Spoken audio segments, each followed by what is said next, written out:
कि पाकिस्तान का मतलब क्या। डर क्यों रहे, इधर कोई कैमरे नहीं लगे हुए, ना आपकी कोई तस्वीर बाहर जाएगी। पाकिस्तान का मतलब क्या। हम भी बड़े अजीब व गरीब कौम है। कभी हम गालियां देते तो आप कहते माशाअल्लाह सुभान अल्लाह, और कभी जब आपसे कलमा पढ़वाते हैं तो फिर आपकी जुबान गुंग हो जाती है। नारा यह लगता था कि पाकिस्तान का मतलब क्या, ला इलाहा इल्लल्लाह। क्या ला इलाहा इल्लल्लाह का कानून नाफिज हुआ? हम खुशी मनाए। एक बंदा कुर्बानी देता है, सफर करता है, मेहनत करता है, तकलीफें उठाता है एक मकसद के लिए, तो जितनी मर्जी तकलीफ उठाई हो, जितनी मर्जी वो थक हार गया हो, चूर चूर हो बदन, लेकिन जब मंजिल मिल जाए, मकसद हासिल हो जाए, थकावट का अंदाजा होता है, भूल जाता है बंदा। वो रास्ते की सारी तकलीफें भूल जाता है, वो थकन भूल जाता है, वो हर किस्म की बातें भूल जाता। क्यों? मंजिल मिल गई, मकसूद हासिल हो गया।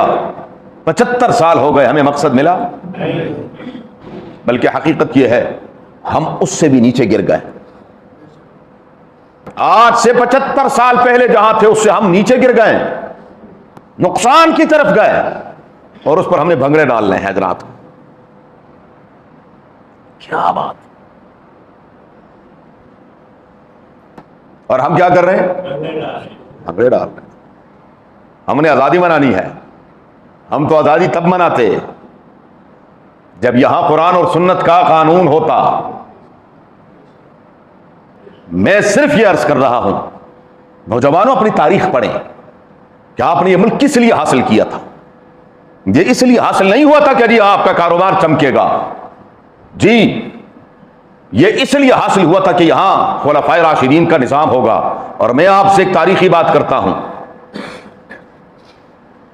गांधी कट्टर हिंदू था।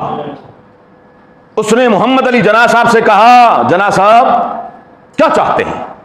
उसने कहा मैं हजरत उमर साहब, उमर फारूक रज़ी अल्लाह तआला अन्हु वाला निजाम चाहता हूं। अब आगे सुने, गांधी ने कहा अगर आप अपने मुल्क में उमर फारूक रज़ी अल्लाह तआला अन्हु वाला निजाम नाफिज करेंगे तो गांधी दिल्ली नहीं लाहौर रहेगा। ये हमारे मुंह पर तमाचा है, आज तक पड़ रहा है।